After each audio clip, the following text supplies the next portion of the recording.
Title research report ये किसी भी प्रॉपर्टी को खरीदने से पहले देखा जाने वाला सबसे जरूरी डॉक्यूमेंट है। इसी के बेसिस पर बैंक प्रॉपर्टी को फाइनेंस करती है और मोस्ट ऑफ द केसेस में इसी डॉक्यूमेंट की अनदेखी का फायदा जालसाज उठाते हैं और लोगों की जिंदगी भर की कमाई खा जाते हैं। तो आइए जानते हैं कि टाइटल रिसर्च रिपोर्ट बनवाते कैसे हैं। नमस्कार दोस्तों, आप सभी का स्वागत है आपके अपने यूट्यूब चैनल प्रॉपर्टी प्लस पर। आशा करता हूँ आप सभी बहुत अच्छे होंगे। टाइटल रिसर्च रिपोर्ट एडवोकेट बनाता है। अगर किसी बैंक से लोन ले रहे हैं तो बैंक का खुद का एक पैनल होता है जिसमें उसके खुद के एडवोकेट्स होते हैं, जिसकी डिटेल आपको वहां के ब्रांच से मिल जाएगी। और अगर आप प्रॉपर्टी कैश ले रहे हैं तो किसी भी प्रॉपर्टी का काम करने वाले एडवोकेट को बोलकर आप टाइटल रिसर्च रिपोर्ट बनवा सकते हैं। इसके लिए required document copy of first allotment letter, complete title chain document, ID proof of current owner, PAN card of current owner, passport size photo, copy of first document letter, complete title chain document, ID proof current owner का, PAN card current owner का, passport size photo, ये सभी की copy आपको advocate को देनी होगी। और ये डॉक्यूमेंट लेने के बाद वह आपसे पूछेगा कि कितने समय की टाइटल रिपोर्ट बनवानी है। जनरली जो बैंक फाइनेंस करते समय 30 साल की टाइटल रिसर्च रिपोर्ट मांगती है और अब कुछ बैंक 20 साल की रिपोर्ट से भी काम चला लेती है। और अगर आप कैश में प्रॉपर्टी ले रहे हैं तो कम से कम आपको 13 साल पुरानी टाइटल रिसर्च रिपोर्ट बनवानी चाहिए। अब ये सारे डॉक्यूमेंट लेने के बाद एडवोकेट आपसे कम से कम 2 से 3 हफ्ते का समय मांगेगा, क्योंकि इसके लिए थोड़ा सा समय लगता ही है। एडवोकेट सबसे पहले ये देखता है कि जो डॉक्यूमेंट आपने दिया है उसकी चेन पूरी है या नहीं, और फिर जो डॉक्यूमेंट है उस पर अभी के करंट ओनर के डॉक्यूमेंट सही है या नहीं, और अगर पार्टनरशिप में है तो उसके हिस्से का सारा ब्यौरा और उसमें जो ऑनर हमें बेच रहा है उसका क्या रोल है, ये सारी चीजें वो देखता है। और ये सारे डॉक्यूमेंट लेकर वहाँ के सब रजिस्ट्रार के पास जाता है, कोर्ट में जाता है, और अगर प्रॉपर्टी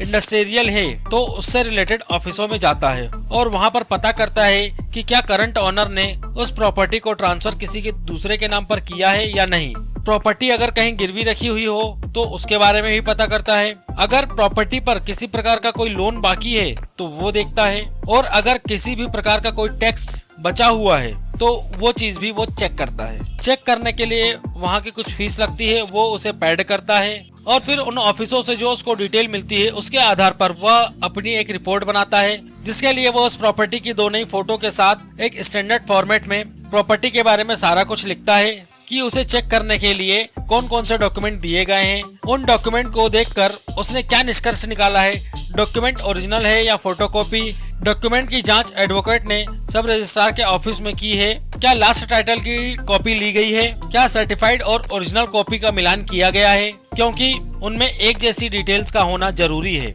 जो उसे फोटोग्राफ दी गई थी पहले और जो रजिस्ट्रार के ऑफिस में जो फोटोग्राफ दी गई है, क्या उन दोनों का मिलान हो रहा है, क्या वो सेम फोटोज हैं, क्या वहाँ के लोकल लॉ के अनुसार प्रॉपर्टी को गिरवी या मॉर्गेज पर किसी प्रकार की कोई पाबंदी तो नहीं है, प्रॉपर्टी पर किसी प्रकार का भार या टैक्स कुछ बाकी तो नहीं है, अगर कोई पार्टनर है तो उसका हिस्सा, और सरफेसाई एक्ट के अनुसार प्रॉपर्टी को मॉर्गेज किया जा सकता है। इन सारी डिटेल्स को ऐड करता है और एडवोकेट सर्च रिपोर्ट बनाता है, जिसके साथ प्रॉपर्टी की चेन की पूरी डिटेल, लास्ट टाइटल की कॉपी, सर्च की रसीद, अगर प्रॉपर्टी पर किसी प्रकार का लोन ले रहे हैं तो जो लोन ले रहा है उसके डॉक्यूमेंट, उसका एक एफिडेविट जिसमें वह लिखता है कि अगर वह लोन का रीपेमेंट नहीं कर सकता तो प्रॉपर्टी को नीलाम करके उससे अपना पैसा वसूला जा सकता है। इसके साथ ही एडवोकेट अपने किए हुए सारे खर्चे और अपनी फीस बताता है, जिसे आपको ही पेड करना होता है। और अगर बैंक का एडवोकेट है तो वो डायरेक्ट जाकर बैंक में भी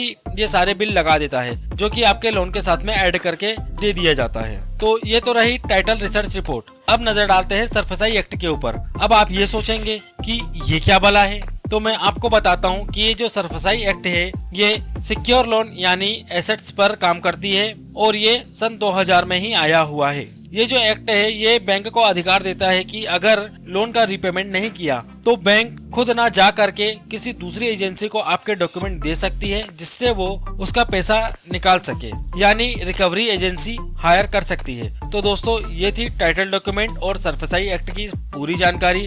अगर आपको जानकारी पसंद आई हो तो लाइक कीजिए और कमेंट में बताएं कि नेक्स्ट वीडियो किस टॉपिक में बनाऊं। मिलते हैं नेक्स्ट वीडियो पर। वीडियो में बने रहने के लिए आप सभी का दिल से बहुत बहुत धन्यवाद। Thank you so much.